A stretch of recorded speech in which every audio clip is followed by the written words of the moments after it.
Salut tout le monde, c'est Flo pour Altcoin France, j'espère que vous allez bien. On se retrouve pour ce brief du jeudi. Et comme d'hab, comme tout jeudi et vendredi, ces vidéos sont plutôt enregistrées en fin d'après-midi parce que je n'ai pas le temps en début de journée.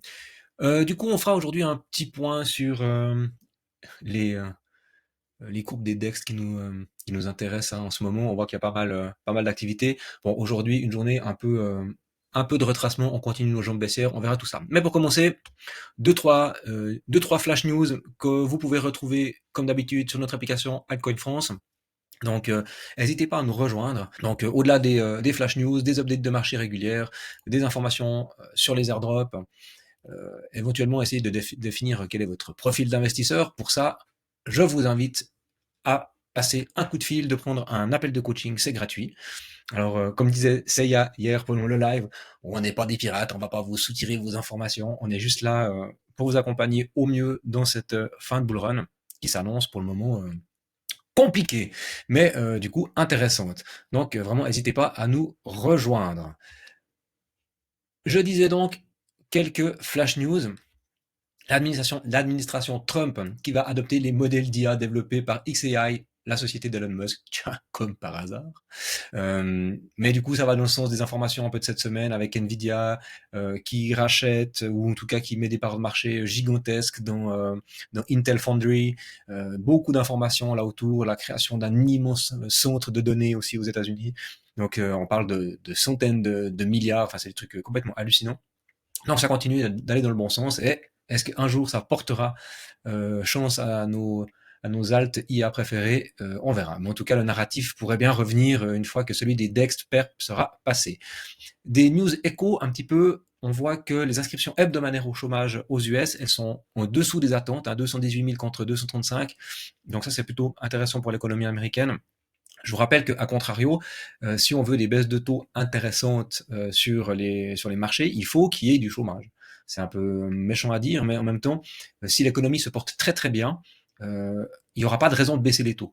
Donc il faut que l'économie soit un peu dans le dur pour qu'on baisse des taux, pour qu'on incite les gens à emprunter de l'argent, à utiliser l'argent, à le faire circuler. Si tout va bien, qu'il n'y a pas de problème de chômage, que les entreprises fonctionnent à fond, que le PIB il est énorme, et ben du coup, pourquoi baisser les taux en fait, vu que tout va bien. Donc voilà, c'est un peu une mécanique un peu bizarre des fois à comprendre. Et justement, PIB du deuxième trimestre est désormais estimé à 3,8 contre 3,3 précédemment. Donc il est estimé à la hausse. On verra tout ça. Voilà un petit peu. Retrouvez ces news sur notre application. N'hésitez pas à nous rejoindre. Là, cet après-midi, dans le canal public, ça débat de XPL hein, qui vient de sortir, qui était listé. Donc on ira le voir. Il est là. On ira le voir un peu plus tard. Mais d'abord, on va commencer, nous, sur Bitcoin. Alors, on va pas aller en 10 minutes parce qu'on s'en fout un peu de Bitcoin en 10 minutes. On n'est pas en train de faire du scalping. Mais voilà, on revient exactement, le plomb un peu correctif continue à se dérouler sous nos yeux. Hein. Je vous avais parlé de cette zone de rechargement, la zone de rechargement du dernier mouvement, voilà, ce dernier mouvement haussier qui datait du 1er septembre jusqu'au 18 septembre. Eh bien, on continue de le corriger. On vient dans la zone de rechargement ici entre les 111 et les 109 000. Il y a la mèche ici du 4 septembre qui pourrait venir, qu'on pourrait venir travailler. On pourrait venir faire aussi le week of check ici de ce W du 30 août. Donc, il y a des zones plus bas. Et on arrive après gentiment, vous voyez ce canal ici, c'est un canal Vega, un indicateur. C'est le canal qui est daily. Donc, on retrouve dans cette zone-là, en général, des zones de support, comme ça s'est fait au mois d'août, comme voilà, on est venu le traverser ici aussi dans la correction du mois de mars. Mais c'est une zone clé. Si ça doit corriger très fort, on reviendra dans cette zone-là, qui correspond exactement aussi, cette fois, à la zone de rechargement du mouvement plus complet qui date du mois de juin jusqu'au 13 août. Donc, il se situe entre 108 et 103 000. On n'y est pas encore, on y va étape par étape. Alors, c'est compliqué pour certains parce que on parle de zones qui sont très basses, hein. C'est clair, quand je vous dis, ouais, 103 000, voire même ici descendre à 93 000, entre 93 et 85 000, 93 et, 80, ouais, 93 et 85, pardon, pour les plus français. Vous devrez deviner que je suis pas français. Euh, bah ouais, et en même temps, si on fait ça, la théorie de dos, elle est toujours maintenue. Parce que si on regarde notre chart comme ça, en weekly, ouais, alors effectivement, on pourrait se dire que là, on a un creux. C'est vrai. En weekly, on pourrait.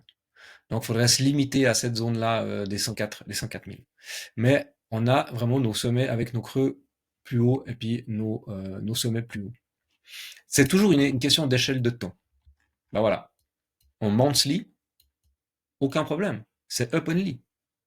Si on revient dans cette zone-là, de 93 000 à 85 000, on est toujours, d'un point de vue mensuel, dans une phase haussière. Alors ouais, ça fait un peu peur, hein. On est d'accord que c'est très bas.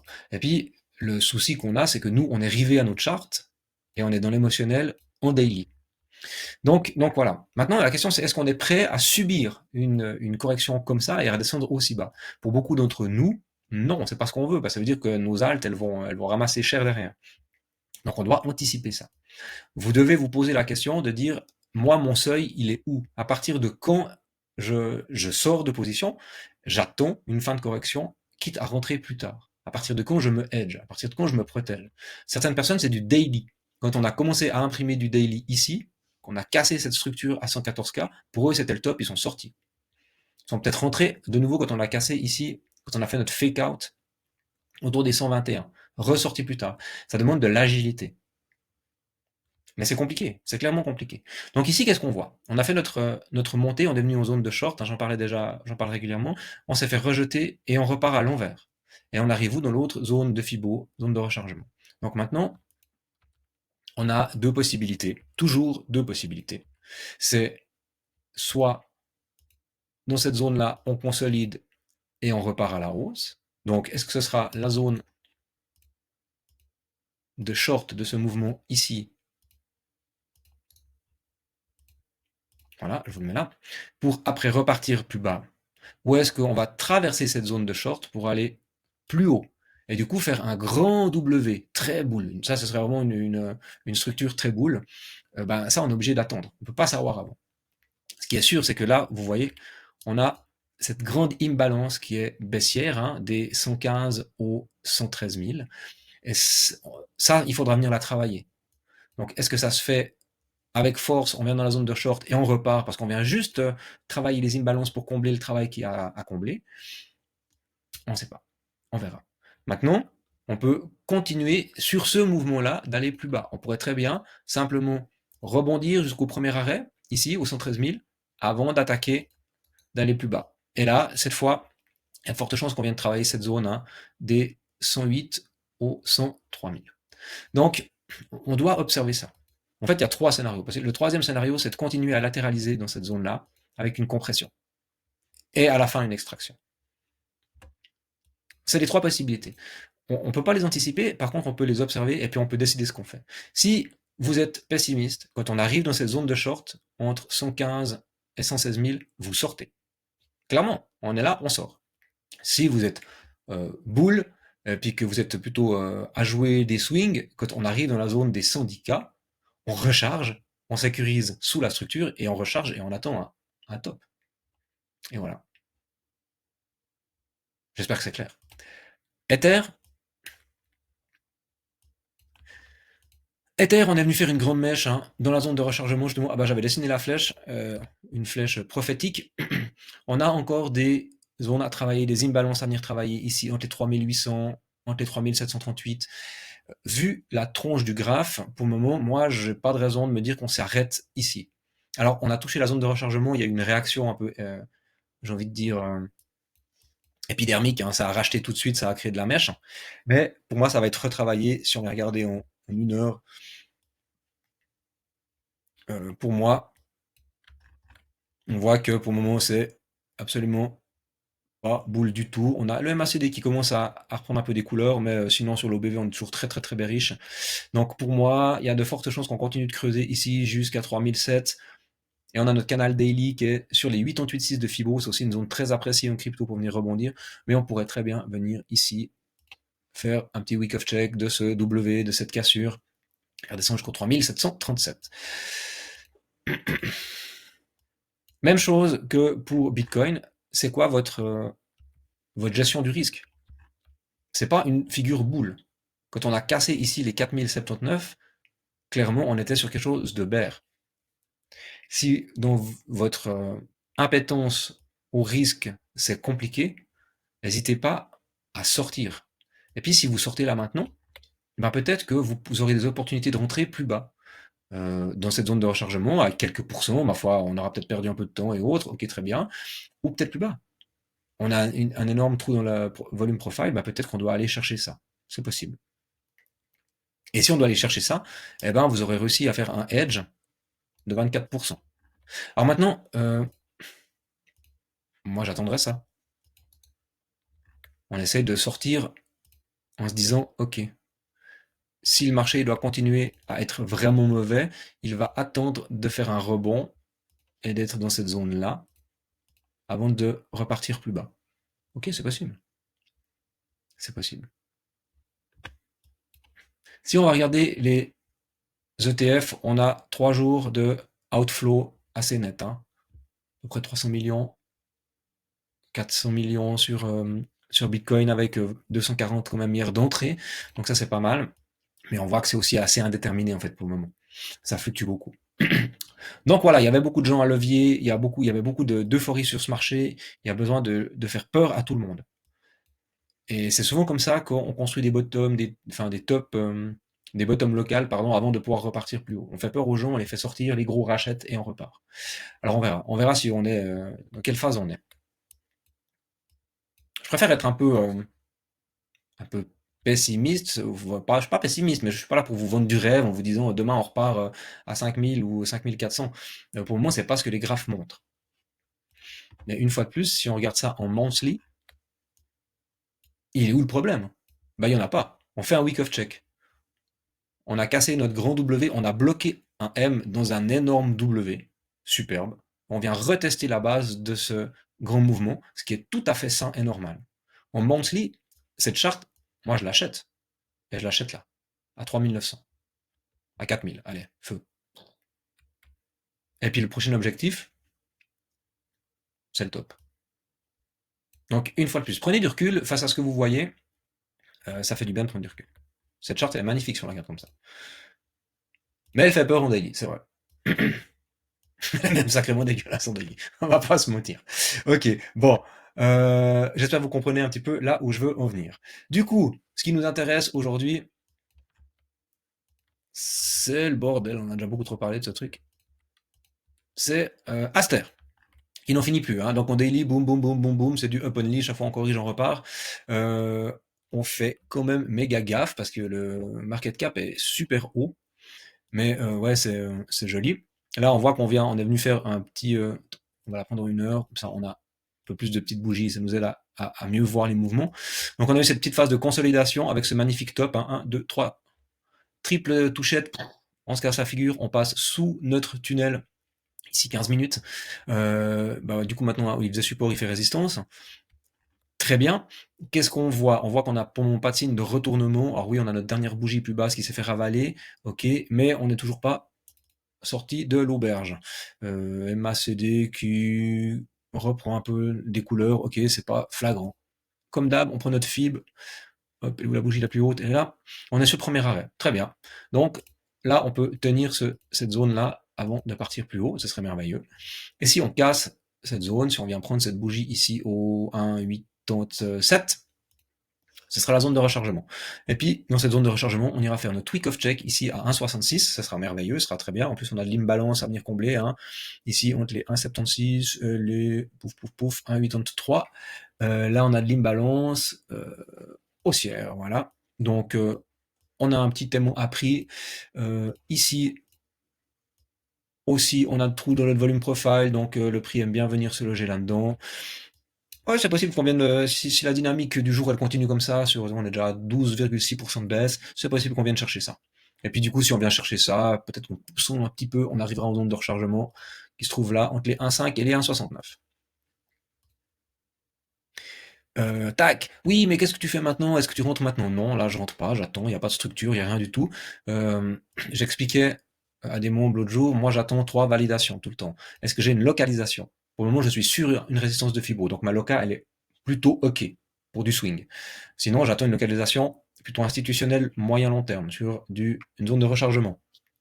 Après, on va chercher deux autres indicateurs, du coup, qui seraient des oscillateurs ou un volume, un volume index, volatility index, j'y arrive. Et du coup, on va aller chercher là-dedans, est-ce que je suis dans le vert? Là, on va regarder qu'on soit boule ou qu'on ait des divergences qui se créent. Tant qu'on n'a pas ça, c'est compliqué. On va essayer aussi de chercher du volume, un retour de volume. Et on voit là sur ces bougies, le volume revient gentiment. Donc, une seule chose ne nous permet pas de rentrer. Il nous faut plusieurs choses. Voilà pour Astel. Son copain, Aventis, qui